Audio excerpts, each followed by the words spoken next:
Yo guys, welcome back to the Blue Podcast with me, Tom and Ben. How you doing, mate? Good, thanks.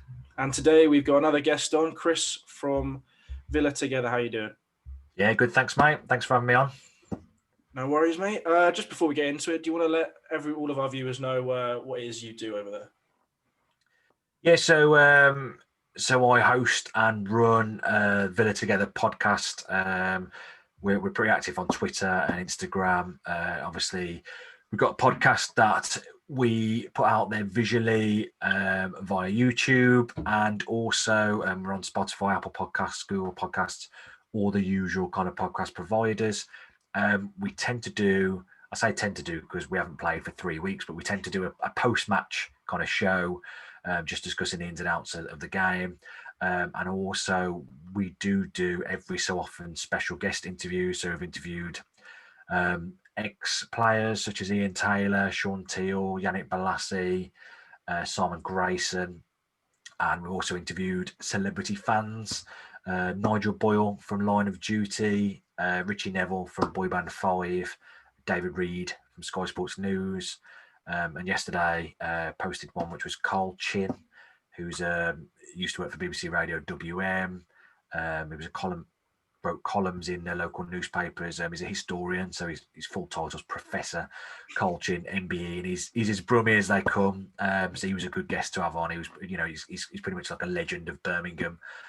So yeah, that's the kind of stuff we do. It's all, like a lot of guys, it's all kind of part time for us. Just do it for the love of the sport, the love of the game, and the love of Aston Villa. Fair enough. Well, before we get into it, just want to let the viewers know. Remember, we always upload these Thursday 4 p.m.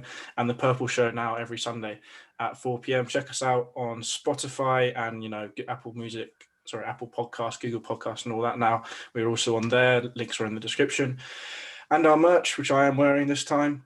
Ben never wears it, but it's fine. Check that out, link in the description, and our Twitter at the Blue Podcast 1 and Instagram at Blue Podcast 1. Well, we last spoke to, I guess, our viewers on Sunday, just before the Liverpool United game, which ended up being incredibly boring, which I called a 0-0, and it was 0-0. Ben, did you watch the game? I've seen the highlights. I'm glad I didn't watch it, to be honest. Did you watch it, Chris? I saw bits of it, to be honest. I think, trying to think when I gave up. I gave up watching it, to be honest. I was a bit bored, and I think like we said just before we kind of started recording, I feel like without the fans, some of these bigger games are a bit tougher to watch because the atmosphere is not there. And like you said, Tom, I think, with the fans there, it maybe gives teams a bit of a push, possibly. And I think in those kind of games, probably a bit more edgy, maybe a bit more quality would have come through. I don't know, but it was a pretty poor game in all fairness. I think I suppose it was one of them, neither team wanted to lose. And when you have those kind of games, it doesn't make for much of a spectacle for neutral fans, so to speak. Yeah, definitely. And I think, to be fair to United, though, they could have won it couple times late on, and it was like, I think it was about the last 15 minutes where the game actually kind of like heated up, which often happens because it gets to that stage where literally one goal could be the winner at that point. Yeah, I mean, they were saying sort of it was probably the best time for United to actually win against Liverpool at Anfield, because almost a missed opportunity because of the injuries they've got at the back. Yeah. So their main two midfielders were playing centre back. So like, it's not just that they're missing those centre backs, they're missing their main midfielders. Yep. So they're missing that sort of dominance in midfield, and that sort of, and that's probably in turn causing the attackers to misfire a bit as well, because they're not creating as many chances. Yep. So it's that knock-on effect. Scored in 3 games though. That's quite shocking. It's the worst record since 2005, I think. Like, in terms of how games consecutively not scoring. So, but like they'll start scoring again soon. Like every team's had a dip like this season. Yeah, true. So, I mean, you're probably quite glad, Ben, as a City fan, that they are dropping off, aren't you? I thought you're saying glad that United drew. I'm more glad No. that United drew, to be honest. Yeah, obviously that. But I was saying like the fact that Liverpool are dropping off means that and United aren't looking that good. They're looking good. They don't look like title winners. They look like they could push for second or third. It's Whereas, always tempting fate when you say you don't look like title winners. Always tempting fate. yeah, well, But you guys are looking very good, and if you win your game in hand, you go first. yeah, no, that's obviously fantastic for us. But I've said it in the previous podcast. It's a big if we win that game in hand, those games in hand. Well, yeah, Liverpool will start firing again. They'll probably get, because Van Dijk's not looking like he'll get back, but they'll probably get Gomez back. They'll move Henderson further forward. So they'll have that bit more sort of pressure further up the pitch. Then they'll start scoring again. But yeah, I wouldn't like. It's like you say, United. They're not. We'll keep on saying they're not playing great, but they're getting results, so it doesn't matter. You know what I mean? Yeah. Like, so That's true. It's almost like the United of old, isn't it? You think under Fergie, there's so many games where, I mean, being a Villa fan, there's so many times we played them and we'd be better than them and we'd come out losing. And under Fergie, they were almost like the masters of just grinding out results, and they seem to be doing it now, don't they? And it's frustrating to see. I mean, obviously, when we lost against them in January, frustrating to see those, you know, a team almost undeservedly get a result. Oh yeah, no, definitely. I mean, Ben and I have spoken about a lot how we don't enjoy watching United because it's just they just grind. They somehow get a result. They have like a fantastic 10 minutes at the end of like halfway through the second half or something, and then win the game. And it's just, as a rival fan, you just hate to watch it because it's just not enjoyable. But City went on to win 4-0 after that, which no four of us predicted. I think the closest was, I think Cam said 3-0 or something like that. But my 1-0 was very, very wrong. The thing is, I'm sort of like, because I'm very superstitious, I think. So, and I'm never gonna back City. Like, I'm always gonna back City to win, but I'm never gonna back us to like absolutely trounce someone because I feel like I'm tempting fate. So I've not predicted City not to concede yet. Like, so you're just gonna keep on doing it. That's how superstitious I am. Oh my God. I've always predicted that we'll concede one, and I'm going to keep on doing that. I think because I just can't act like if I was to predict that we didn't concede and then we conceded, then I'll be like, I'm that superstitious about it. It must be something to do with me. And it's got nothing to do with me. I know, mate. I'm the same. I used to eat a packet of wine gums on the way to the Chelsea games every game, and if I didn't finish them before the games got to Stamford Bridge, then we were going to lose. My superstition. Did you have any superstitions, Chris, for Aston Villa games? It was one of them. I mean, fun enough, someone from another Villa channel kind of interviewed me about a similar kind of thing. It always just used to be, the standard was depending on what top I wore. So if I wore a home top, last year's top and away top, whatever it was, and say if we won, I would want to wear the same top next game. Things like that. Nowadays, it's more about kind of, if I go with my son, if my son sits on my left hand side of me and we win, then it's like, right, okay, you sit there, we stay there, things like that. I mean, the guy Ian who does a podcast with me, he goes to extent of, during particular games, which foot he has in front of the other when he sat there or stood there, based on how he walked up the steps and things like that. It's mad superstitions. But mine's just the standard. If I'm wearing something that we wore when we won, I want to wear it again. Yeah, I think I'm similar with the shirts. I mean, I'm kind of growing out of it, but I used to be like, okay, if I wore the 70s shirt I used to wear, then we win like 3-0. Okay, we got to wear that one the next time just in case. But no, yeah, like my girlfriend even she bought me a pack of wine gums before the Fulham game. She knows about my superstition with that, which is quite fun.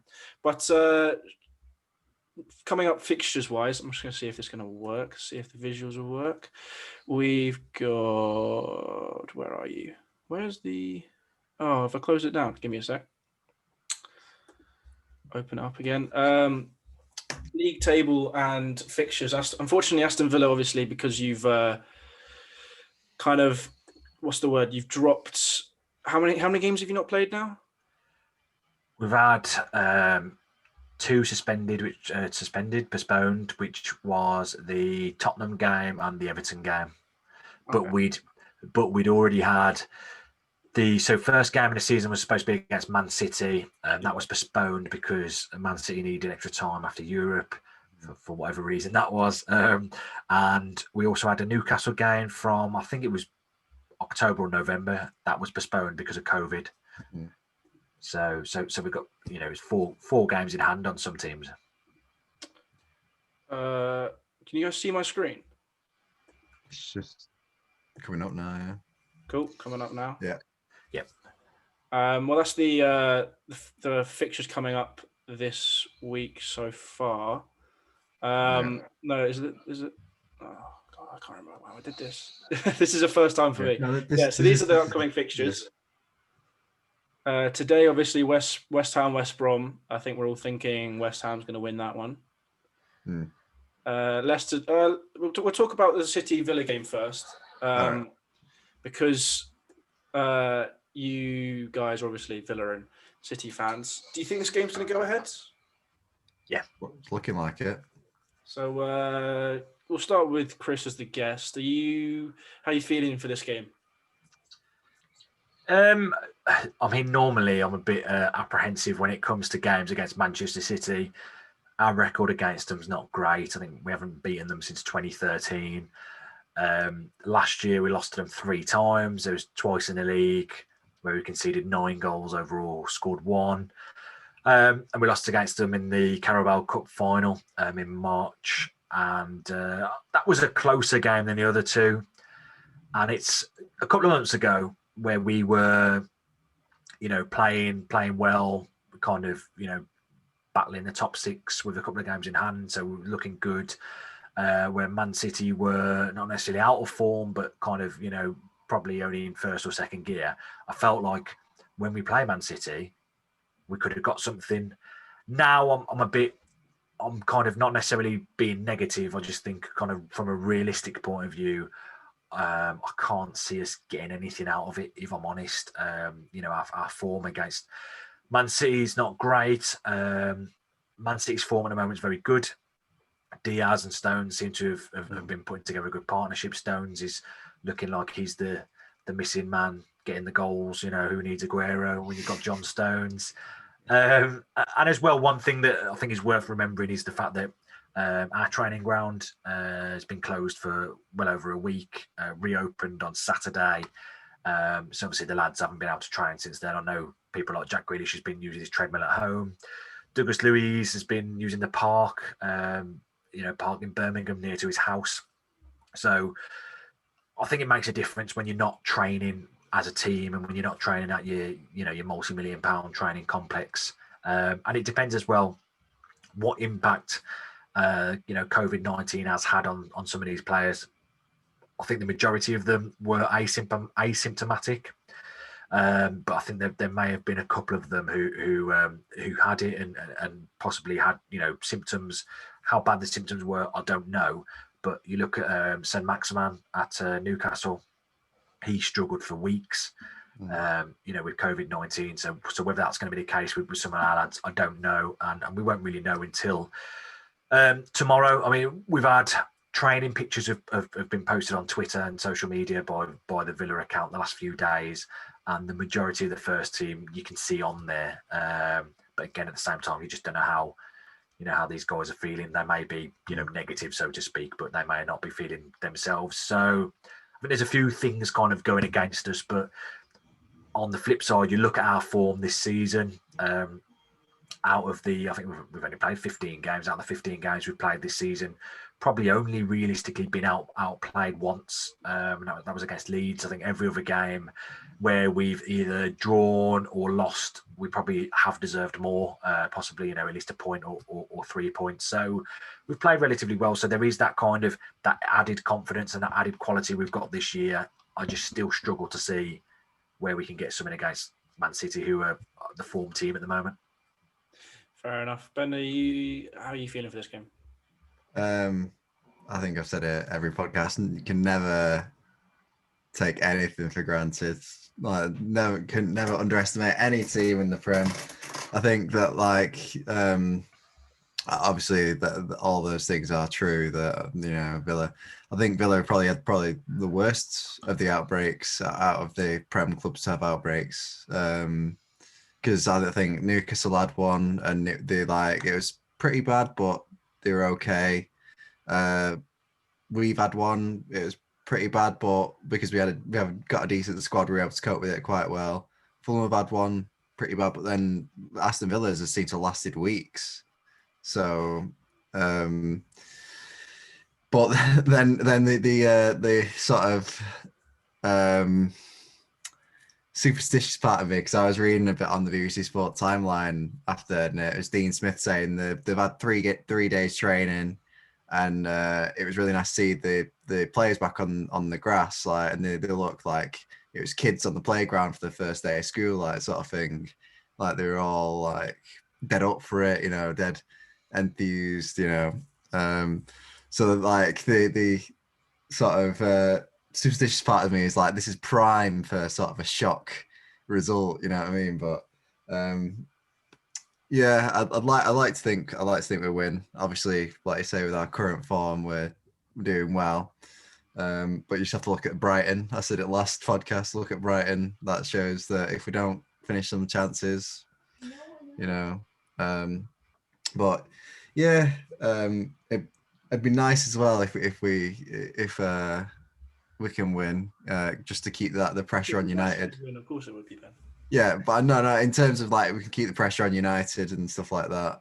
Yeah, because they play Fulham, and no disrespect to Fulham, you would think that United will win against Fulham. So I hope not. I mean, it'd be amazing if they don't, but so it'll be important to keep that pressure on them. But yeah, apparently there's 2 ways that it can go. It's like you say, they can either been affected really badly by it, or it've been good for them to have a break, which is what Dean Smith has been saying. And so they'll be rested and raring to go. So which one of those things happens, because apparently they're dead energized in training and stuff. So if they're like that on the pitch, you never know. Yeah, well, we spoke about our predictions at the start of the season, Chris, and I kind of made a statement saying that Villa would do very well, possibly push for top 4 this season. And so you're kind of my what kind of word would it be? You're kind of the club that I'm like, I said you'd do well. So yeah, I want you to do well just because I said it and it'll make me look good. And and Ben said that Calvert-Lewin would do well, and obviously he has, but obviously he's unfortunately injured now. So really, who's winning here, Ben? I just want to have a look at the league table quickly, because let me know when you guys can see it. Yep. Cool. Unfortunately, Villa are in the bottom half of the table on 26 points, but they will be kind of quite a few games in hand on, let's say, Manchester United. Their 12 points gets them to 38 if they obviously only if they win all of their games in hand. But that's kind of quite incredible that Villa at this stage in the season are, if they can keep a good string of results, easily going to be in the top 4, which is kind of mad considering Leicester are doing really well, should be in the top 4. Everton doing really well, should be in the top 4. And it's kind of United, Liverpool, Man City, Chelsea are trying to get back in there. If they win tonight, maybe they could. We'll get onto that later. But how does it feel as a Villa fan, obviously having that struggle last season to now potentially pushing for even second? If City win, they'll go first. But how's that feel? I mean, obviously it's great. I think we said, a lot of people said after last season, so probably coming into this season, the kind of the minimum that we wanted would to be improve on last season. So obviously we finished 17th, so avoided relegation by 1 point on the last day, and to kind of not just finish 17th, but maybe finish just above that. Not have the worries coming into the last few games of the season, thinking, God, we need points here to stay up, and then possibly there's the other side of things. Maybe push, and there tends to be, say, little kind of mini leagues or gaps in the Premier League. You look at, you get the bottom 5 or 6, and then maybe a couple of the teams will pull away from the kind of threat of relegation with a few weeks to go. Then you have, anything from 12th down to 15th, so to speak, who they tend to be doing okay, avoiding relegation and quite comfortable. I kind of thought we'd be in that period, the 12th to 15th, and we may well be there, which is fine, because obviously the worries of last season, we don't want to feel that again. But it's almost like now, because we've had such a good start, and as you say, we win a few of those games in hand. I think we've got 3 games in hand on some teams, 4 on others. Say we win 2 of those games in hand, it puts us comfortably, within the top 6.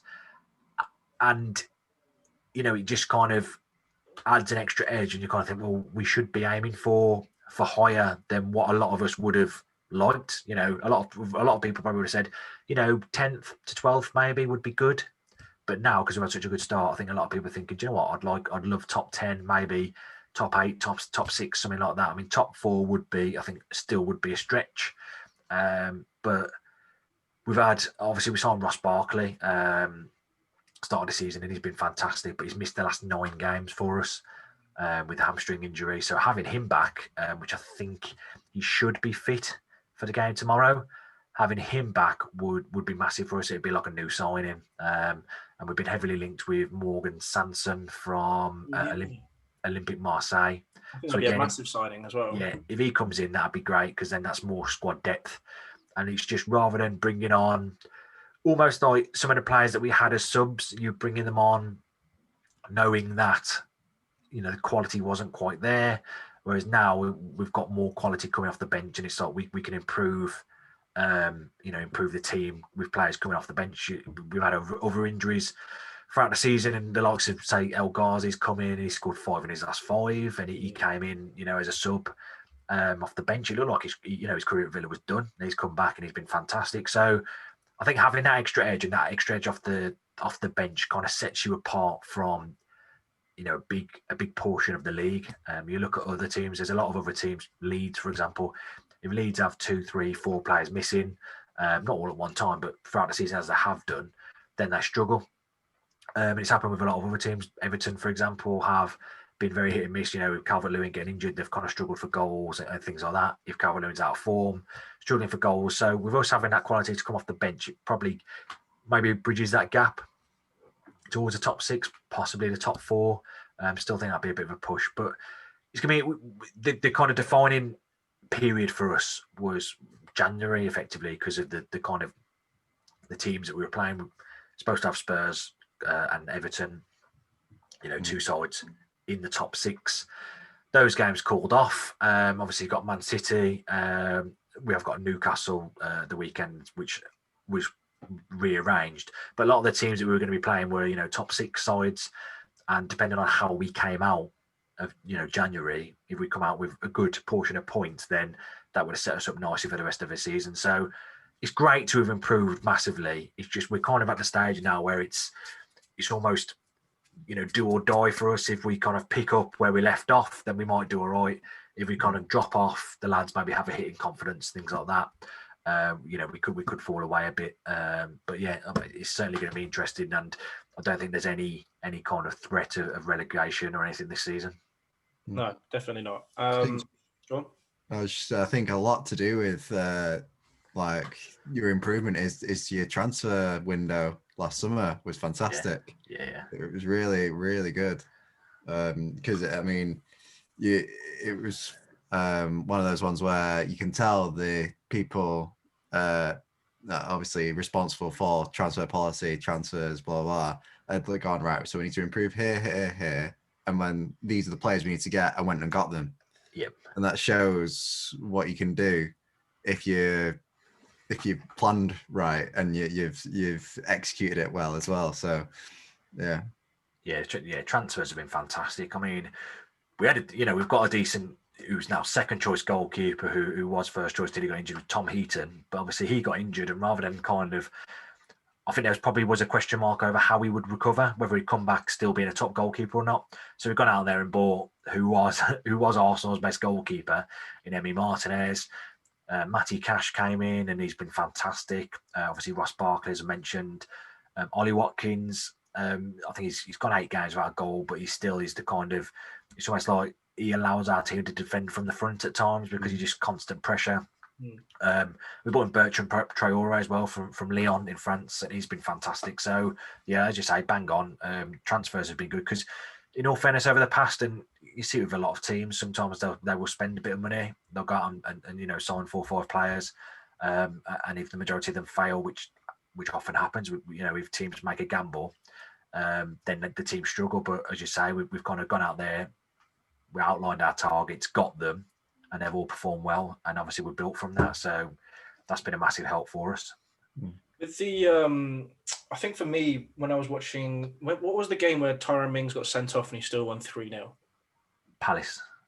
I thought that game, for me, I think we played you after that. And we drew 1-0. 1-0, yeah. I was very, very worried when I watched. So I watched the Aston Villa Palace game, and you guys blew them out of the water, even with 10 men. It was I think that's why I kind of still back Villa will do well this season, because I think that game epitomizes kind of your work ethic. Because Wally Watkins, he should have scored about 4 goals that game. His work rate was insane. He pressed from the front, and I think he's been a huge signing for you. And we've spoken a bit about on the podcast about how kind of championship, ex-championship strikers like Bamford and Ollie Watkins have kind of shone this season, which could be slightly down to the fans because there's a lot less pressure on them to perform, like they did in the Champions League. So it's almost like they've just got there's no pressure on them as much, so they can just show their ability, and they are. So kind of, I guess, quite good for you. And obviously he was 40 million. But I think it was around 30. I think 28 up front, and I think it goes up to about 33. Okay. But that's still that's quite a lot of money for a championship striker. And then obviously he's still performing very well, which is very nice for you. Should we speak about the game tonight, which is Leicester-Chelsea? Obviously I'm a Chelsea fan, and I am incredibly nervous for this game because I feel like it's almost a must win if we want to get top 4. Carry on. And I don't know who Lampard's gonna play. That's what slightly worries me. I think he said he was resting Hudson-Odoi for the Fulham game, which is why he only came on as a sub. And you know how much we spoke about it on Sunday, how I don't know, did we speak about it on Sunday? Did you see Werner's 2 misses? I've not seen them. Fulham. No. So Hudson-Odoi pings like a perfect crossfield pass, one look, one touch, pings it across field. Would have put Werner one defender and him, and then the keeper. He messes up the touch, goes straight to the defender, and they clear the chance. Then right at the end, Werner gets 1-on-1 with the keeper, runs from the halfway. 1-on-1 with the keeper. I'm shouting at the TV, this is your chance to score a goal with the Premier League after 14 games. And he puts it wide. So I don't think he's going to start. I kind of hope he doesn't, just because it's such an important game. And obviously, yes, we need to build his confidence, but he's not good enough right now. Obviously, so you had a very good transfer window, Chris, and we had a very good transfer window. But almost your transfer window has been slightly more successful than ours, which is kind of mad considering the caliber of player we've brought in. What's your view on that? You probably know more than me whether these signings, and in particular Havertz and Werner, whether they were, Frank Lampard wanted those players, or whether the board wanted them. So whether they were Frank signings or not, because the thing with them is that, just going back to what we mentioned before, with our signings, we highlighted an area, we brought them in, and we play them in that area. You spent 130 million on Havertz and Werner, who obviously were fantastic in the Bundesliga last season and beyond. But then you brought them in. It's like, well, Havertz has played right, left, and number 10. Werner has played up top, left, right. Probably has played off the main man. And it's kind of like, you bringing these players. What is the idea between bringing them in? Was it behind bringing them in? Was it because he felt like these players are quality players and I can play them, and as long as I play them, they'll do well? Or just is it a case that it was the transfers were above him, because they hadn't spent, they had a year off spending because they couldn't buy. These players come in and he just genuinely doesn't know what to do with them, because Timo Werner, okay, he can play out wide, but he's not effective out wide. I think you look at the last 3-4 seasons with Leipzig, he played. You're looking at he was averaging 40 games in all competitions all season. I think the most was not last season before. He played 5 games out wide. Every other season it's 1 or 2 game out wide, depending on the formation that they play. And Leipzig would kind of have, say, sometimes it'd be 4-4-2 and he'd play up top with Poulsen, which Chelsea aren't really going to play. I mean, they could play similar with him up top with maybe Abraham or Giroud, but I can't see Chelsea playing that. Or a 4-2-3-1. And I think 4-2-3-1 with Werner at top, Chelsea have similar players to the Leipzig, attacking 3, Sabitzer, Olmo, those guys behind Werner. You look at Ziyech, you look at Havertz, they're quality players, and they're kind of almost like number 10s playing in the 3. That was the same as like Leipzig had, and it was fluid attacking wise. I just feel with Chelsea, with Werner, I know he's low on confidence, I get that, and he has missed some decent chances, which you'd expect a player of his calibre to put away. I just feel like these players have come in with Frank Lampard not exactly knowing where to play them, and then as a consequence, he hasn't got the best out of them, in particular Werner, because he's not sure where to play him. And he's not a winger. He can play there if need be, but he's not a winger, so it kind of is of detriment to him and the side. He needs to play for the middle. And I think, another thing, I don't get the, if you looked at Chelsea, in all fairness, you probably would have said they need a centre-half. I know Thiago Silva's come in and he's a quality player, but he's 36. I'd have expected them maybe to have invested more in defence. I think that's why Upamecano's kind of after Rice is our next target. I think for the summer. I've seen that you're prepared to break the bank for Haaland now as well. Oh really? To play in right wing. I'm complaining if you do, but I don't know. It's just You should bought Werner. I know, but I think I've spoken about it a lot, wanting to play a 4-4-2 with Werner as playing off of Giroud or Abraham. And we've spoken about that a lot because I knew about the whole Poulsen thing. And I think he's leaning towards it, Lampard. I think he doesn't want to play it. He wants to play the 4-3-3 with 3 midfielders, 3 attackers, because it's just more well-rounded. But I think after about 55 minutes, he brought on Abraham and Hudson-Odoi in the Fulham game and played a 4-4-2 with Giroud and Abraham. And I think almost having Giroud and Abraham would be better for us, because if we actually have Reece James playing without, not Dave, he wasn't good enough against Fulham. His crossing poor, he's too slow. But we get Reece James, who was rested for the Fulham game because he obviously came back from injury, and he'll probably start against Leicester. And we have Ben Chilwell, and we have Hakim Ziyech, and Mount, who can all cross. That was our issue. And you put Giroud and Abraham in the box.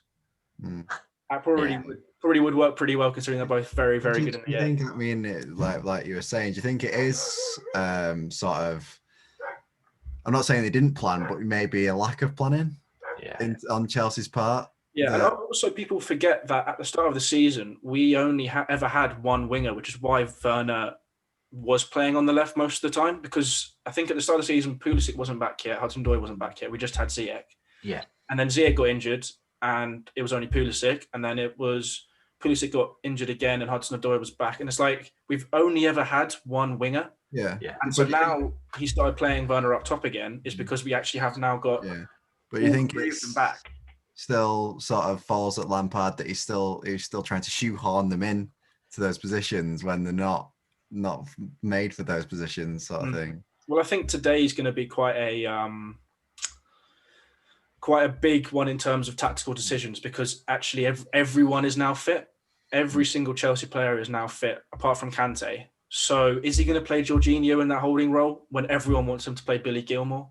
Is he going to play a 4-3-3 but with two deeper line players and maybe Gilmore and Mount, and then maybe Havertz playing at a 10? Because Havertz has looked good coming on a lot lately. He scored and got an assist in the Morecambe game. Obviously, it's Morecambe, can't really take that, but they played really well. So we'll take what we want from that. And I think everyone wants to unfortunately drop Pulisic for this game because he's looked very unconfident. I'm probably not everyone. I want to, and a lot of people I've spoken to at a Chelsea standpoint want Hudson-Odoi on the left, Ziyech on the right, because I think Hudson-Odoi's been our best player lately, even though he hasn't even started in the Premier League. He's come on and been fantastic. He was fantastic against Morecambe. So I think a lot of Chelsea fans are calling for him to start. And apparently, Lampard said he was resting him for the Fulham game for the Leicester game. But it's kind of, you can obviously you take everything with a pinch of salt with managers who know how to work a room and stuff like that. But I'm nervous. Leicester have looked really good of late again. I remember saying a couple of weeks ago actually that because a couple of weeks ago he had Morecambe and then Fulham, and I said if he figures out his team and formation by Leicester, you should be fine.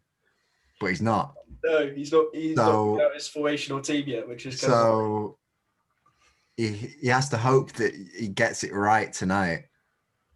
It might just be a sudden spark. It might just be like it suddenly just clicks. So it's a eureka moment, and it works tonight. If it doesn't, then you're struggling. If it does, then you should be all right. Yeah. But it's whether he sort of in his sleep like a couple of nights ago he's just gone, oh yeah, 4-2-3-1 or 4-4-2. They'll do that, you know what I mean? He did. To be fair, Lampard did.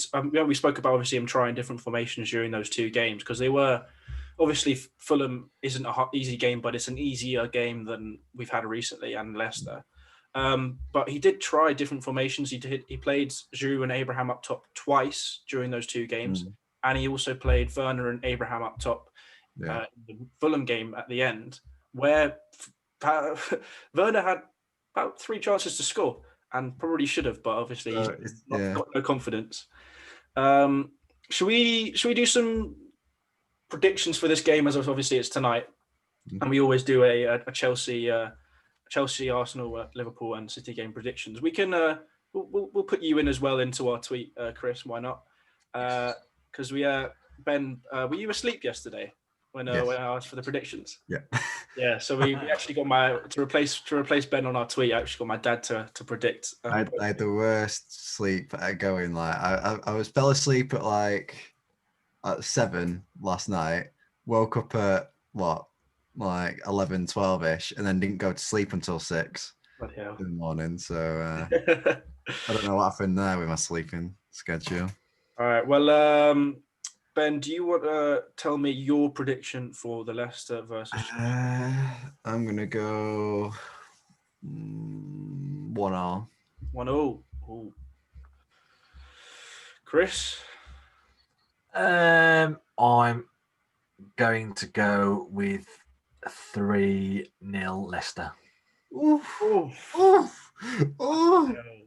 That's hurt him. That's hurt him here. I know. I'm sorry. I'm sorry.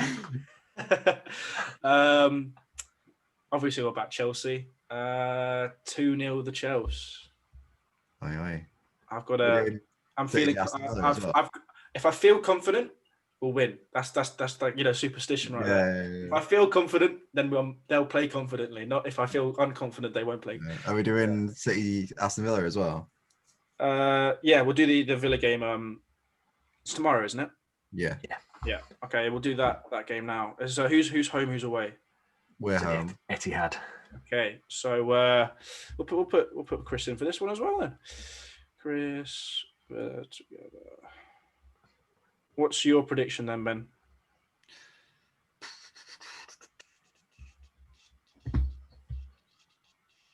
I'm gonna go 2-1 City. Chris? I'm going to go the same as what I did for the Leicester game. 3-0 City. Oh, you're not even backing your own team. I mean, I'm a realist. Obviously, I'd love Villa to win. No question. But I think it's just going to be a tough ask for the lads. Haven't played for 3 weeks.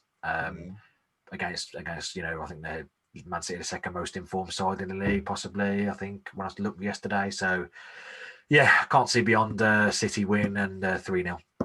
Yeah, I just feel like we just can't underestimate Villa.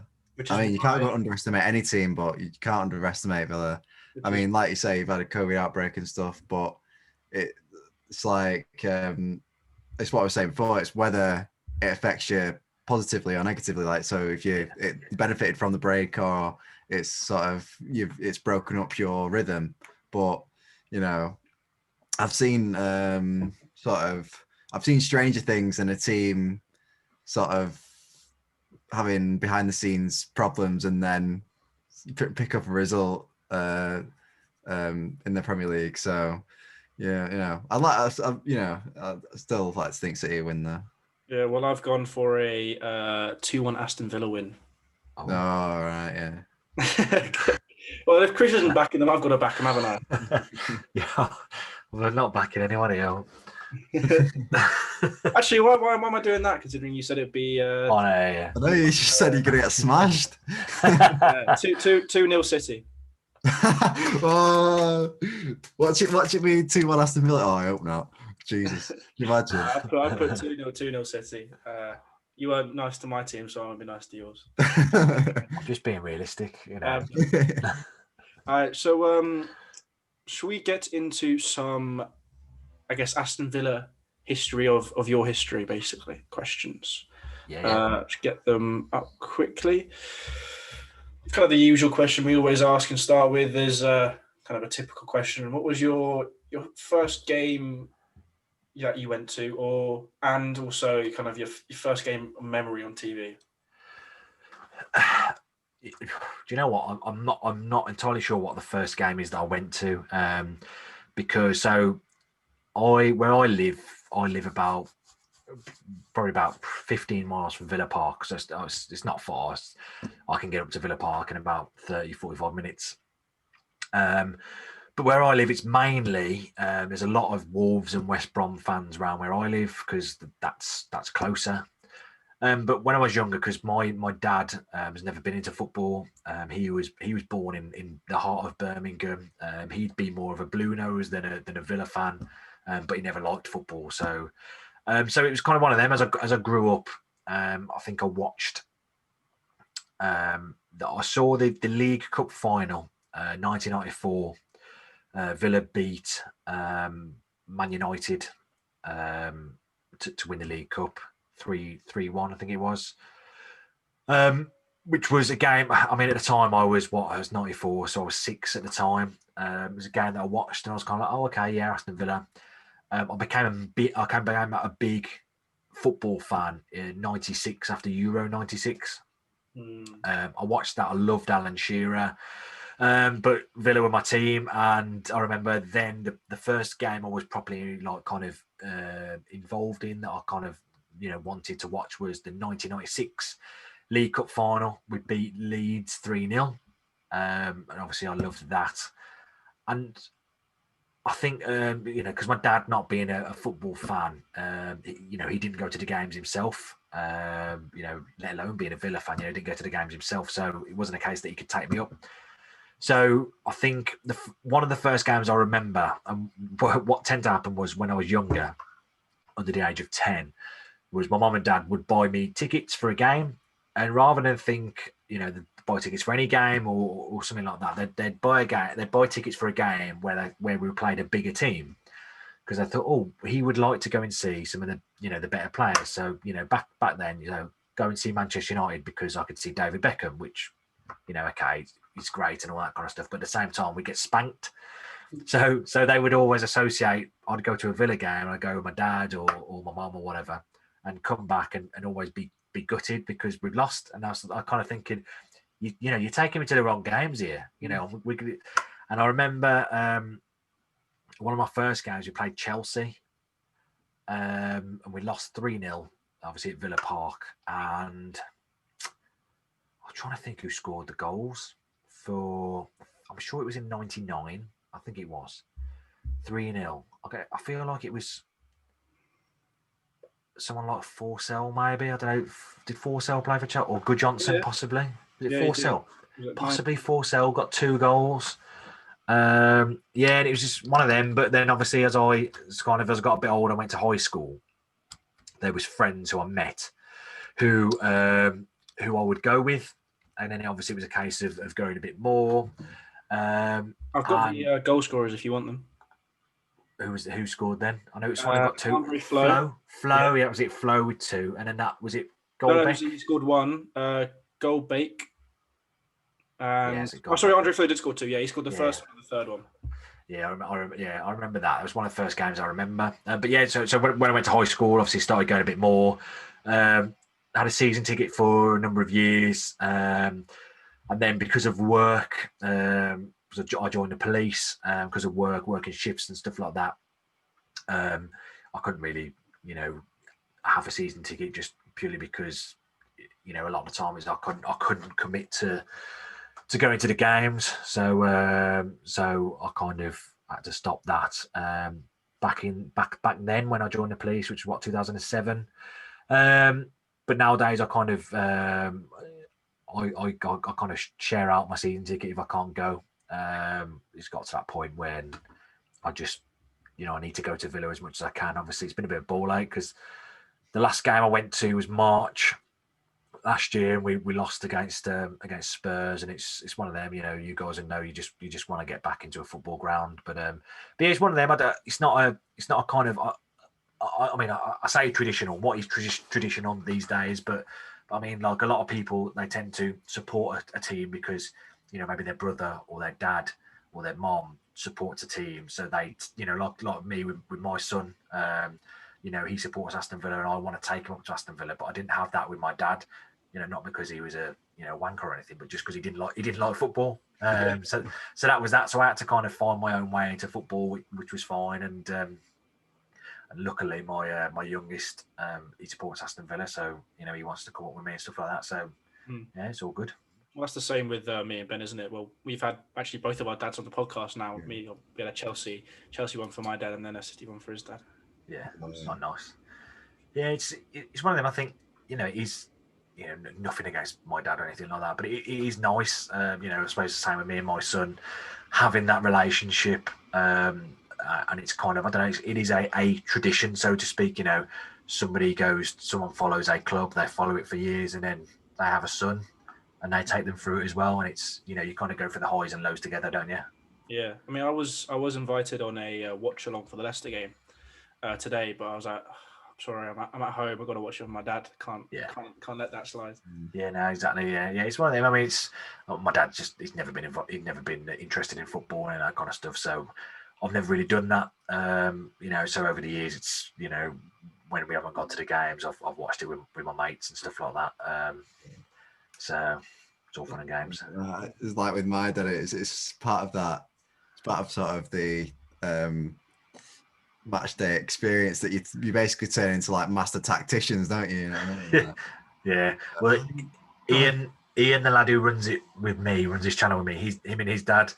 They've been season ticket holders for probably since Ian's been about 5 or 6, and I've gone up to the game with them a few times. Been to away days with them and stuff like that, because Aston Villa fans, there's a number of Lions clubs. They call them Lions Club. They're like supporters clubs, but they're Lions clubs around the UK. We've got them around the world as well. And Ian and his dad, they run one of the Lions clubs that's local to where we live. So for away games, there's times they've got a minibus. So we'll go on their minibus to away games. When we've been to Wembley, obviously we've been to Wembley a few times over the last how many years. There was the Carabao Cup final, playoff final 2 years running. So with those games, they would take that minibus and they'd hire a coach as well, and we'd kind of all go together with the Lions clubs. That's quite a good thing to do. Is you kind of in it together, and it's like you'll meet people that you don't know who they are, but because you support the same team, they're your best mate. Yeah. Fair enough. Yes. Yeah. Have you got a question? No. Oh, sorry. Yeah. So, I mean, you were talking about sort of the early League Cup finals. Would you say that one of those was your favourite ever game, or? Yeah, I mean, I remember that game, the 3-0 against Leeds. That was, obviously seeing them win something. I hadn't been a football fan for long. Watching that game, it was incredible. Obviously, at that time, I kind of thought I was supporting the best team in the world. It just kind of made me fall in love with football a bit more, and the players. Some of the guys involved. Like Ian Taylor and Dwight York. Kind of added affection for them.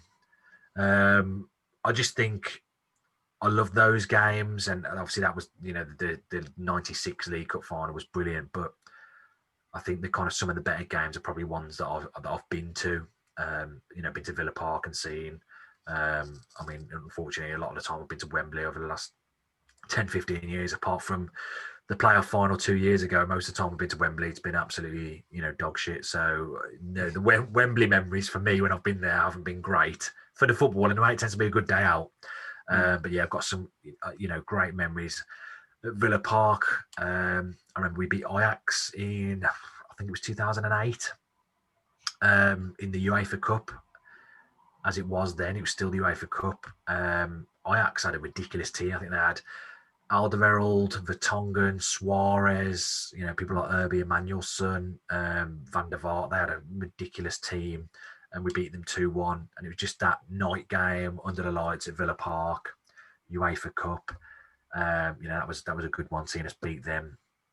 Obviously, there's been numerous games against, Birmingham City over the years, beat them 3-1 in, I think it was 2006. Gary Cahill scored an amazing overhead kick to make it 2-1 in the second half. It's just like being at Villa Park. It's for me, it's like no other. Massive stadium.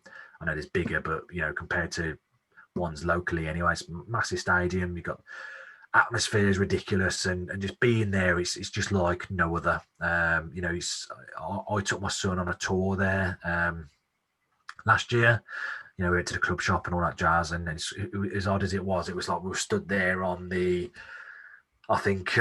Trinity stand, and the tour guide takes us out to show us the pitch, and my son was sat in the comfy seats and all that kind of stuff, and sat there, and you're looking out there, and it was like there was no one there but us. There was about 10 people there, but it was almost like I could feel the atmosphere and the feelings that I feel when I'm at Villa Park. You're out there and you feel, everyone singing and chanting and stuff like that. There's just no other feeling. So yeah. That's very, very touching. That was very nice. In your opinion, though, who over the years that you've seen, maybe even before that, are the best 5 players to have worn the Aston Villa shirt? Ooh, 5 players. I mean, my favourite Villa player of all time is Gareth Barry. He obviously was a big part of those 3-4 seasons we had under Martin O'Neill. I think he was there 3 seasons. He left, went to Man City, and then I think Petrov took the armband off him. But he was there for that period, but he was there beforehand, and he was almost like the transition between the team that we had that were doing okay to the team that were battling, top 6, top 4. He was just fantastic. Gareth Barry was. He played everywhere for us. Ashley Young as well. For me, Ashley Young just incredible as a winger. At one point, he was the best winger in the league. I think at one point, he probably one of England's best players. Probably when he went to Man United, to be honest. But yeah, he was fantastic, brilliant to watch. As a Villa fan, he was fantastic. I think one that I think pretty much every Villa fan would say of a certain age would be Paul Mcgraw. We signed him from Manchester United, I think in about 92, 93. One of the kind of early mistakes that Alex Ferguson made. Got Paul Mcgraw. He was like your kind of early day Ledley King. Had his injury troubles. It was he had his troubles mentally as well with alcohol and all that kind of stuff. He's got it. Didn't need to train. He'd turn up and he'd be best player on the pitch. He was like, I'm trying to think. He was like I suppose he was like a Virgil van Dijk in terms of that he won everything in the air, but he was just so good on the ball as well. He was fantastic. He would at the back he was just like you knew that he would win everything, and sometimes you'd see him popping up right and left wing, putting the balls in the box. So that's three: Barry Young, Paul Mcgraw. I'd have to say Jack Grealish. Mm-hmm. I think I know he's been there years now anyway. He's been there since he was 8, I think, and he's probably had 3 really good seasons for us. And obviously this season he's kind of gone up to another level, but in all fairness, since he's been there, he's always been that good. He's just getting the consistency in there, getting a bit fitter, physically and all that kind of stuff. So yeah, him, at the moment he's one of the best players in the league, one of the best players in Europe, in all fairness. So Jack Grealish, and who else? I mean, we've had a few. I mean, you look at James Milner was brilliant. Lee Hendry, Paul Merson, Ian Taylor. I'm going to have to go for, I don't think he was necessarily the best, but I'll have to say Gabby Agbonlahor. He's our all-time Premier League top goal scorer, which, isn't saying much for Aston Villa. But at one point for 4 or 5 years, he was a really, really good player. And it's almost similar to like Ollie Watkins for us. I think, he was never prolific. He was getting double figures there or thereabouts most seasons, but he was such a big part to our game, and a big part to those few years under Martin O'Neill where we were pretty good and we were challenging top 4. And obviously he's Villa through and through, and he scored a lot of winners against Birmingham City. It's a tough one because obviously you kind of sometimes the eras cross and interchange, and sometimes you kind of associate players more with good memories and fondness as opposed to their talent. It's probably the case for Gabby Agbonlahor. But yeah, those 5: Barry Young, Mcgraw, Gabby, Grealish. Those are the best 5 I've seen in a Villa shirt. Fair enough. This is often a very difficult question for. Yeah. You know what? I'll probably later on. I'll be sat there. I'll be like, "Oh God, I've missed him." I'll think of a player. But yeah, I'll go. I mean, certainly a couple of them. I think I wouldn't change my mind on, but there'll probably be a few that. But yeah, I think for anyone it'd be a tough one, wouldn't it? Unless they've watched like one season of football, it's tough for anyone, really, isn't it? But great question. That is great question. So I mean, I think you sort of touched on it earlier, but would you say that League Cup final you beat United is your earliest memory of Villa? Yeah, 100%. I remember watching it. It was I just kind of got into football, like playing it, just kicking the ball around and stuff like that.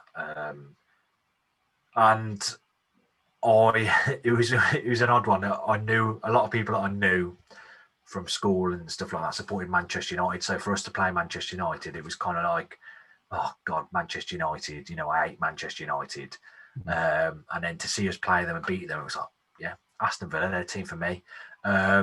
Without having too much of an interest in every kick of the ball and all that kind of stuff. I just remember watching the game and a few things from the game, like Sean Teal, who played at the back for Villa that day. He was just brilliant.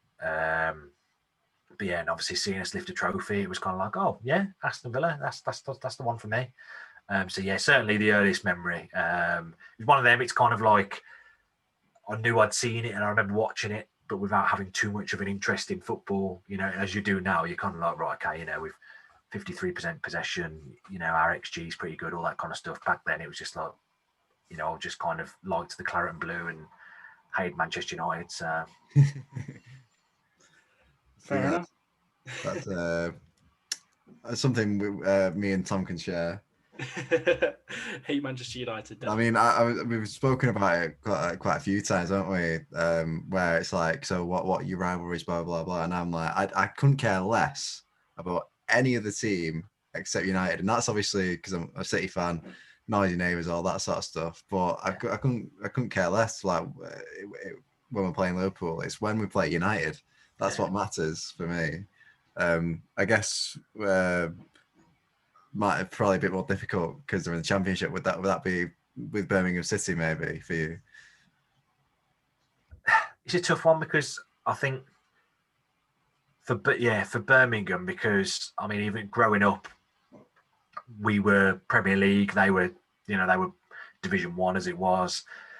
Then they came up, and we had a few bad years against them. They were the likes of Bobby Savage and Clinton Morrison, people like Stern John playing for them.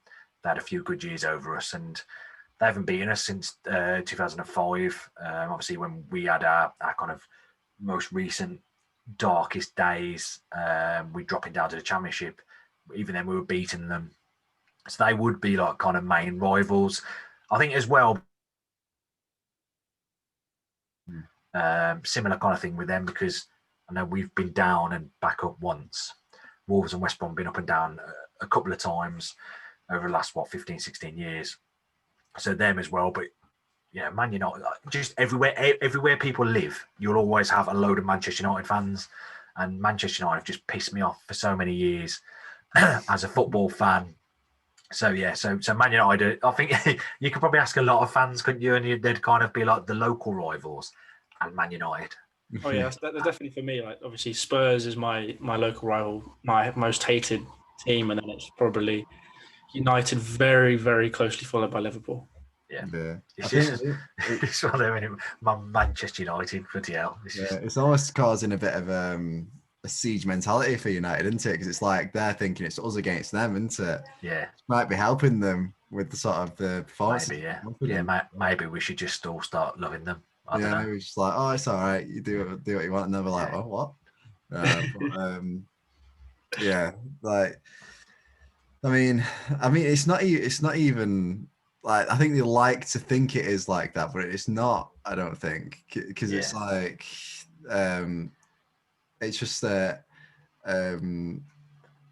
major dislike. Like, it's not like you want them to burn. Like, I think that's what they think it is. Yeah, no, I don't know if it's quite sometimes it's like association. I'm not tarnishing them all with the same brush, but sometimes association with fans.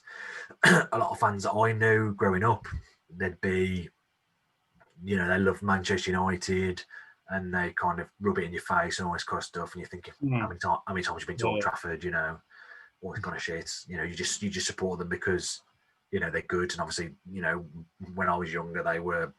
Everybody here, they were winning the league. It was them and Arsenal, obviously. And obviously now it's kind of, I don't know, the media loving as well sometimes, because before the games, was it Chelsea game last night? Chelsea game tonight. It was Arsenal yesterday, Arsenal Newcastle. That was it. Before the Arsenal game last night, I'm thinking, why are they talking about Manchester United? Yeah. Arsenal are playing, Arsenal and Newcastle. Shut up, talking about Manchester United, and sometimes that contributes to it as well. Plus the fact that most of the time we played them, I'd be at Villa Park and they'd beat us, and it would piss me off. There's so many things. So yeah, Man United, they're there with Blues. Hate them. Well, let's try and take you maybe more down a happier route. What was your favourite goal that you've seen on TV and also live? Favourite goal. I remember that Gary Cahill goal. I was right by it when it went in, and obviously against Blues as well. Overhead kick, fantastic goal. trying to think what other goals. Gareth Barry scored a screamer with his right foot against Spurs in the league once. I mean, that Gary Cahill one stands out.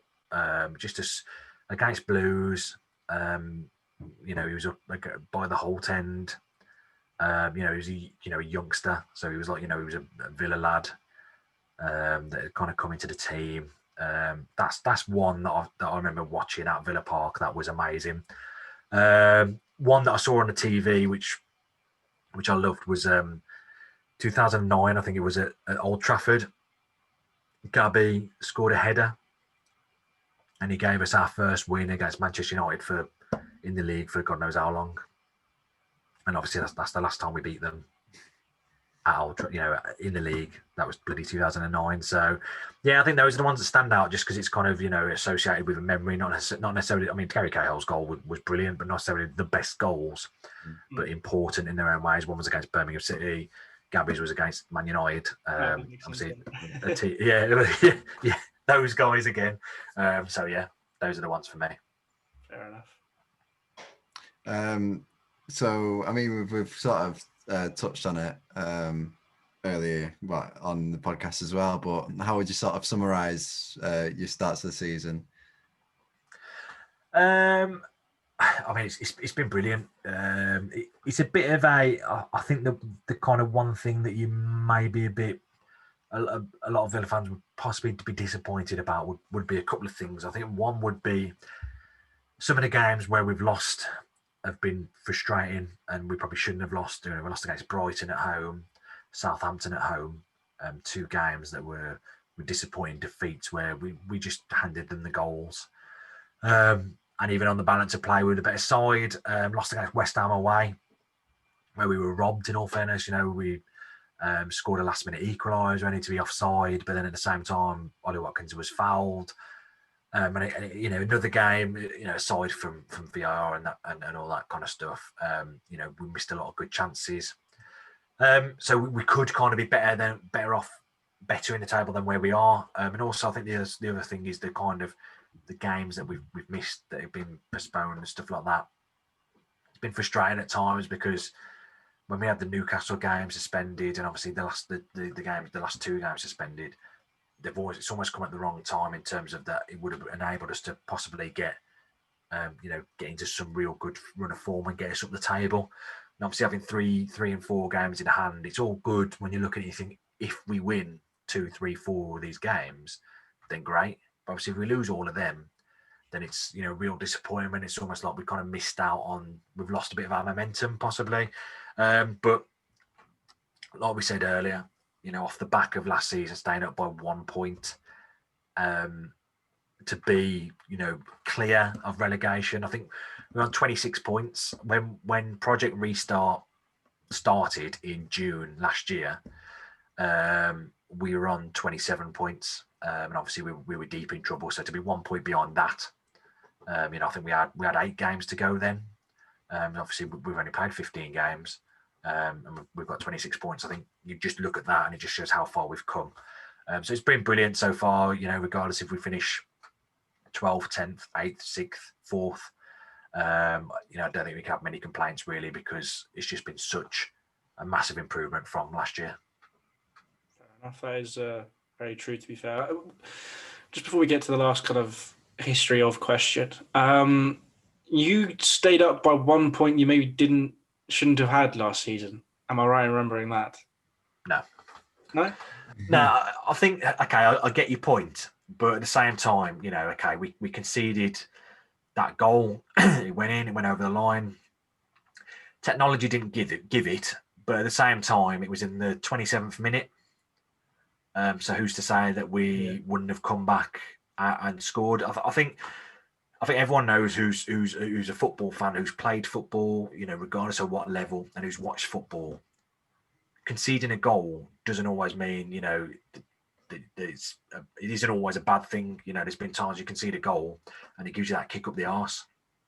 So who'd say that we couldn't have come back and at least got a point or maybe won that game? At the same time, that was our first game back after Project Restart. So you know, and as well, it's kind of, you know, it's not like it was the last day that we got that point. There was other opportunities for, you know, Bournemouth or whoever to Watford to overhaul us. Yeah. One of those things. It's unfortunate. I think, you know, it was an error in technology. It was a goal. You know, no denying that. But at the same time, there's a lot of things. It's not just as straightforward as Yeah. we didn't get a point. I'm asking a silly question, really. Yeah, no, it's fine. I know what you mean. It's one of them. I mean, I couldn't believe he'd done that. You look at just that Neeland in goal compared to Martinez. I mean, I couldn't believe it. I was thinking, what the hell is he doing? He's like caught the ball and then fallen backwards. Who does that in the Premier League? You know, it's just ridiculous. But yeah, I think there's a lot of things that you kind of take into consideration alongside that would probably, you know, if you look like alongside a like common sense kind of route, it's a bit of a harsh one to kind of say, you know, but it's one of them. I think a lot of people would be aggrieved because technology failed, but VAR, VAR, I know it's not VAR, but VAR hasn't been perfect, and we've come off the end of a few bad decisions. So at the same time, I suppose it is one of them when you kind of say swings and roundabouts. So fair enough. What do you think the future of Villa holds for you? I think it's kind of exciting times. You know, I mentioned earlier we've got 2 billionaire owners who have the right kind of business acumen behind them, and they've got the right kind of, you know, priorities at mind. We had obviously Randy Lerner was an American business owner who bought us in 2006, 2007, and he was good at first because he invested money. But I think a lot of people come to realise that being a football owner, it's not a billionaire's game. It's not a millionaire's game. It's a billionaire's game. So, you know, you need proper good investors. So that's kind of exciting because they seem to be making the right moves. Obviously, with everything going on in the market, we've kind of invested well. But ultimately, I think it all comes down to one thing, and it's one person, one player, and that's Jack Grealish. If we can keep hold of him, then, you know, the sky's the limit in terms of that. If we can go on from strength to strength and match his ambition, we could really push ourselves towards, you know, top 6, possibly top 4. Obviously, if he goes next season, maybe the season after, it could put us back a bit. But it's one of them. I think it happens to every club, doesn't it? Realistically, you know, everyone will have an amazing player that is at the top of their game, and they go, whether it works out for them or not. I mean, you look at Chelsea with Hazard. Yeah. Makes a difference, and sometimes it sets you back a bit. But that's going to be the key thing about keeping Grealish. And obviously, our moves over the next year or two, we've got to kind of match his ambition and show him that we mean business. So it could be really, really good for us. But again, it's a tough one on whether we can keep. You know, he's that good. He's going to be a massive part of it going forward. So I think if the board continue to invest, and you know and the coaching staff continue to impress, and obviously if we can kind of keep hold of Jack Grealish, then we can go on from strength to strength. If what happens is this transfer window happens, then we could kind of come out of it looking, you know, quite a bit stronger, and it could be good going forward for the rest of the season. But again, it's this season kind of impacts on everything as well. If we finish top 8, top 6, then that's good, and then we can move up another level next year, you know, in summer. So yeah, it is exciting, but again, it's, you know what football's like. It's things can change very quickly. Mm-hmm. Fair enough. Well, we're going to probably start. Have you ever been questioned about your YouTube career so far? Yeah. No, not really. Not really been asked about it, in all fairness. Well, this is the first time for you then. There we go. What kind of event or person inspired you to get into YouTube? Do you know what? It's a funny story. So me and one of my friends, we would talk on the phone on the way to work every so often, and it would be a case of a quick 10, 15, 20 seconds. How's you? How's the wife? How's the family? All that kind of stuff. And then we'd get on to talk about Aston Villa, and we'd talk about Villa for as long as it took us to get to work. Mm-hmm. And this would be, you know, every day, depending on where he worked and what shifts I was on and stuff like that.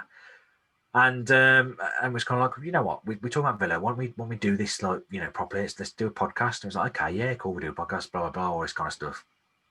So I got it kind of, you know, I started thinking of a name, and we thought of a name and logo and all this kind of stuff. And I was like, right, okay, let's do this. And then at the time, it was the season finished. I think the season had finished, I think the season had finished. So there was nothing going on. And we're like, okay, well, you know, we can talk about transfers and all this kind of stuff. You know, do a season review, talk about transfers.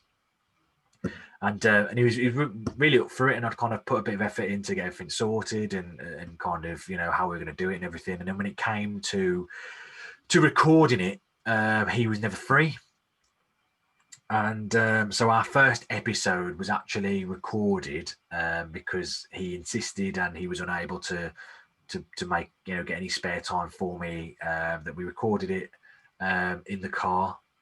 So we were on the phone to one another, and I recorded our phone conversation, and it sounds shite, like listening back. I mean, I probably should delete it, to be fair, but I've left it there because it's our first episode. It's a bit of a season review and kind of looking forward to transfers and stuff like that. So that was the kind of inspiration behind it. And then it came to, okay, we've done that. We need to do better second episode. Okay, well, this is what we're going to do second episode. Got it all planned, all this kind of stuff. I got someone to come on who was his name he's a lad called Joe. He's part of the podcast with us, and he's a Villa fan who lives in Leeds, and he's a, you know, very bright guy. Talks really well.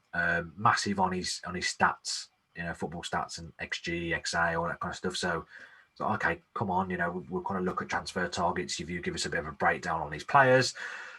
And I said to my mate, okay, we're recording. Literally, it was 5 to 8. Are you coming on? Nah, I can't make it.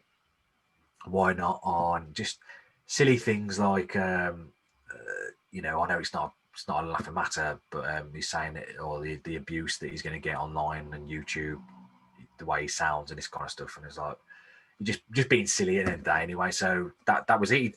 So me and this guy who started it together, literally it was kind of, he inspired me or gave me the idea to do it. I kind of did the groundwork and we set it up, and then he never came on, never technically recorded a proper podcast. It was a recorded phone call. So I text Ian, who I do it with, and he was like, yeah, I'll come on. And we did it together, and then we've kind of pretty much done everyone together since then. So yeah, that's that. Fair enough. It's a kind of a different but slightly similar to, I guess, our podcast in a sense, isn't it, Ben?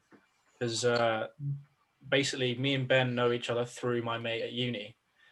He was on the first 2 podcasts, and now he comes on scarcely as a guest now, yeah. I'd say.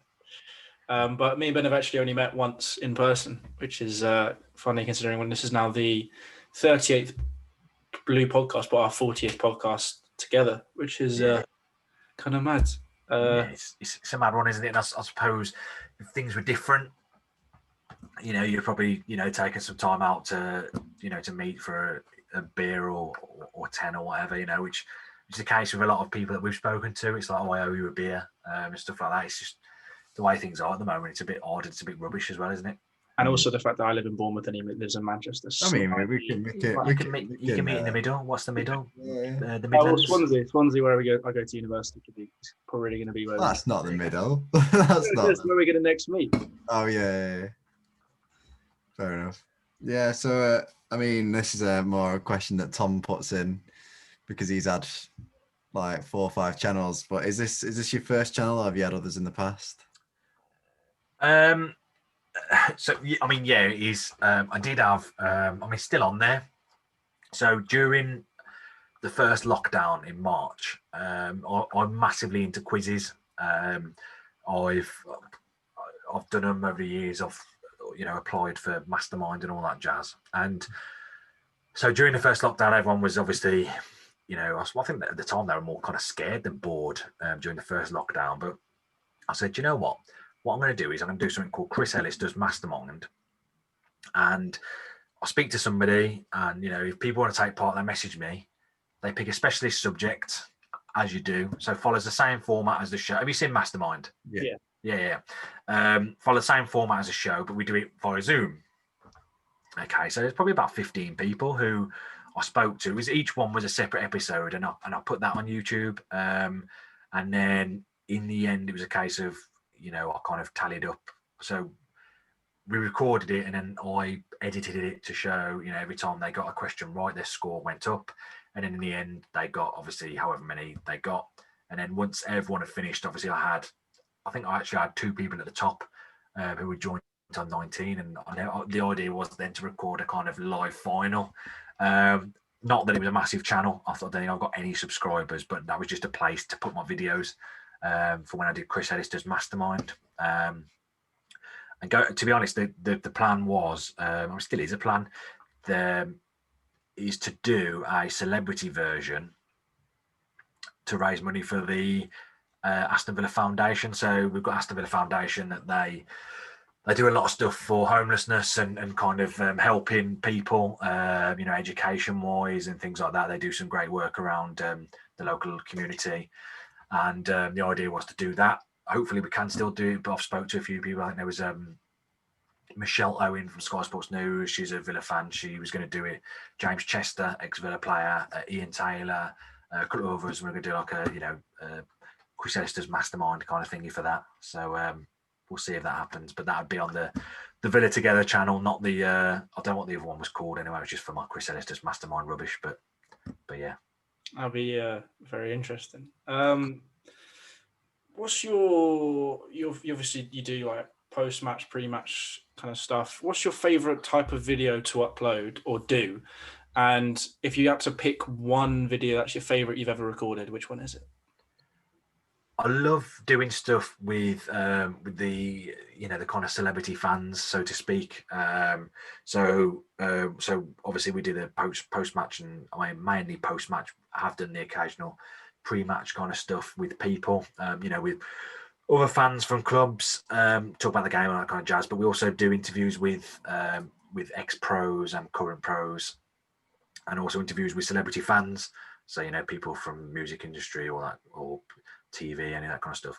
I think those ones have been the best, the celebrity fans, because it's nice to meet people who are well known, and all that kind of stuff. But also at the same time, they're Villa fans, and it's good to talk to them and kind of how we have done here, find the backstory to how I came to support Aston Villa. We did the same kind of thing with them. It's how did you come to support Aston Villa? It's good to know their story, and kind of a lot of people have very interesting stories.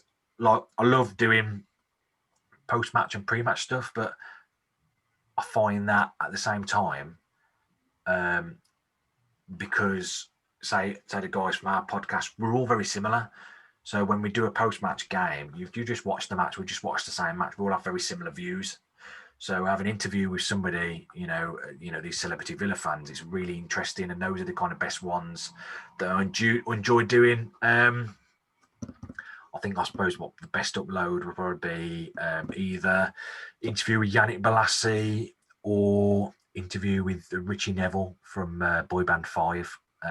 Those ones are pretty. They're pretty. They're good characters. They're pretty interesting ones that I've done. Very. You've really had a lot of interesting people on them. Yeah, we've had a fair few, to be fair, and it's been pretty good. And it's nice of them as well to kind of give up their time. I suppose at the moment, a lot of people are kind of struggling to to do things, because you can't. So it's good to kind of fill their time, really. I guess that this sort of leads on to the next question. But so would you say that is your favorite thing about doing YouTube, is those celebrity interviews, or is there something else like the sort of? I mean, some people like editing and like. Sort of production and all that sort of stuff. I know what you mean. Like it is good, and I think I've edited a couple of. It's good to kind of put your own spin on things, and however people do videos, they do it differently. The thing is, I find that with editing, because I edit our videos through Premiere Pro, and then obviously upload it into YouTube, it can take around 6 hours to do. You do the actual editing. Then when I export the video to a good quality video, that can take 2 to 3 hours, and then uploading into YouTube could take a while as well. So there is, the majority of editing is a bit of a ball ache. So yeah, the actual doing. But you know what the thing I like best is being a guest on other people's podcasts. Just because it's just different. I think obviously we do our stuff, podcasts and YouTube stuff because we love it. But then going on other people's podcasts, it's different each time. Do you know what I mean? Unless you can always go on the same ones. But I'm always getting invited to go and do, like I did a match preview for a Man City channel yesterday. All this kind of stuff. It's great too because you meet different people and every channel's different, and it's great to have that experience. So to be honest, that's probably my favourite part of YouTube, just being a guest on different people's channels because it's great to meet different people and it's great to experience different channels. That's kind of, I guess I quite enjoyed. We have a lot of different guests on. We have a different guest on every week, so having that, and I think actually before Christmas we almost had 2 different guests on every week, which is quite. Meeting different new people is definitely one of the good things about YouTube, I found. Yeah. Looking back at your YouTube career so far, as to say, is there anything you would have done differently? It's a tough one. I think, me personally, I'm quite what's the word? I don't want to say sensitive, emotional person, to be honest.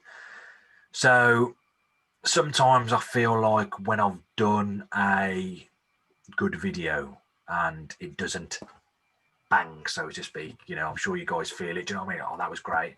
You put it out there, and for whatever reason, and I think, sometimes it's just a case of timing. You might put it out 8 a.m. or 10 p.m. or 4 p.m. like you guys do. Probably a good time, to be fair, 4 p.m. Because I think sometimes I've tried it early morning, late at night, and it's kind of like, is it too early? Is it too late? So it's kind of being able to capture the right audience and make sure that people see it and stuff like that. So sometimes I'm a bit like, that's really good video. That is really good, and no one's watched it or listened to it and things like that. I think going back to what we mentioned earlier, those first couple of episodes, I think in particular the first one, I wish I hadn't done it. Obviously I enjoy talking about Villa, but I think I don't know, some people, I think sometimes with a new podcast, especially in a market like I am with, there's probably about 15 Aston Villa podcasts and they're all very active. And it's almost like we all get on and it's all like, good and all that kind of stuff. But I suppose there is that bit of competition there at times. And I think that when we kind of launched as a new podcast and that comes out as our first episode and people are listening thinking, what the hell's going on with this sound here? Why is that guy, and there's a bloke, they don't know how it's recorded. It sounds like he's in a Pringles can or something, but he's actually sat in his car. You just kind of, I don't know if that kind of, people listen and thought, God, they're crap. And then that's it, they're done with us because it sounded rubbish. I don't know. I kind of regret that a little bit, maybe. I've possibly done it. I think I probably would have thought about things a bit more and thought about, if I am going to set it up, make sure that people are committed to do it with me. And maybe, also the people, make sure that we've got a good, I've got nothing against the people. Obviously, the people, they're probably going to listen to this. Nothing against the people that do it with me, but I feel like we're almost like it's me and 3 guests as opposed to a team doing a podcast together, because I literally do everything. So maybe, but again, it's only small things, because if I hated it, I wouldn't do it, because obviously I put a lot of time into it and stuff like that. So just minor things, but I think possibly that could make a difference. But like I think when we played Leeds, whenever that was, September, October, and we lost, that was the biggest ever, that was the biggest numbers that we had for that one. We had just under 4,000 viewers on YouTube and then another 1,500 listeners on Spotify, etc. So that was that one banged pretty well. The Liverpool game was similar as well. So we've had quite a few big numbers despite the poor first episode. So yeah. Cool. So finally, what would you say your future goals for your channel are? I mean, I think that the main one would be, I think there's 2. I think the first one would be hitting a good, I suppose comes hand in hand. One would be maybe getting to something like 1,000 subscribers, because then I think possibly that may come hand in hand with having then around 1,000 kind of regular viewers / listeners, which would be a nice number to kind of regularly have. You know, some weeks we'll have, you know, our last episode was about 400 or 500 views and listens. You know, like I said, there's been others which have been 3,000, 4,000, 5,000, stuff like that. Just to kind of regularly break the 1,000. I think the other thing would be maybe you know, another big guest to come on, like a kind of Aston Villa legend, maybe Gabby Igbonlahor or Gareth Barry or something like that. But again, it's all tough.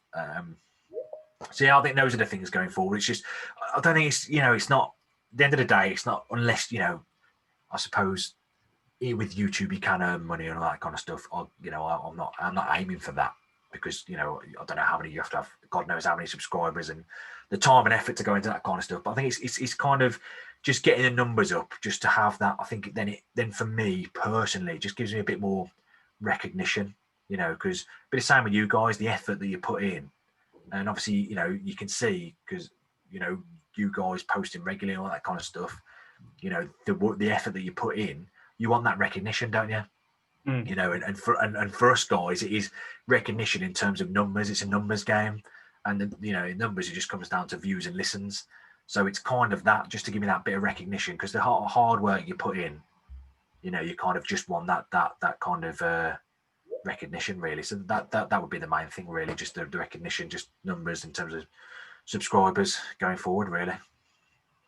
Fair enough. That's kind of a nice note to end on there, really. Yeah. Is there anything else either Chris or Ben you want to mention? No, I can't think of anything else. But yeah, massive thanks to you guys for having me on. Really enjoyed it. No, it was a pleasure having you on. It was a good chat. You never know. As well, which was nice. Yeah, well, you know, there's obviously scope going forward, because, you know, you are the Blue podcast. We could, you know, moving forward, we could become the Claret and Blue podcast. And we'll have, you know, we could have a Villa fan and a Burnley fan. Yeah. I don't get West Ham. We've already expanded West Ham show now, so I mean, want to get all the colours of the rainbow on the channel, maybe. yeah, it'll be the, you know, the red, white, blue, you know, end with and blue podcast. Yeah. You know, the scope's there. Do you know what I mean? Like with us, it's kind of with, you know, Villa. We're talking about Aston Villa, but with you guys, you could kind of add a few more colours and then end with and blue podcast. It's there, isn't it? You could fit it in. It's a great, like I said when we came on, when we first chatting, it's a great idea. Your podcast is, and, you know, the name as well. It's simple but effective. It's great. Thank you very much. Much appreciated. Well, pleasure having you on. Definitely want to do something with you again in the future. Yeah, definitely, 100%. Yeah. No, Lampard might have an epiphany tonight. Fingers crossed. We'll see. That's going to be interesting to see how our predictions get on over the next couple of days. Yeah, well, I've been invited onto a Leicester post-match stream for about 10-20 minutes. I really do hope I can click on StreamYard and have a smile on my face. Be much nicer than obviously being gutted. But hope you guys enjoyed the video. Do check out Chris. His link to the channel will be in the description as always. If you're new around here, please hit the subscribe button. We are trying to slowly grind towards that 700 subscriber mark right now, and hopefully you guys can be part of that club. We'll see you guys on Sunday at 4 p.m. for another Purple show. Goodbye.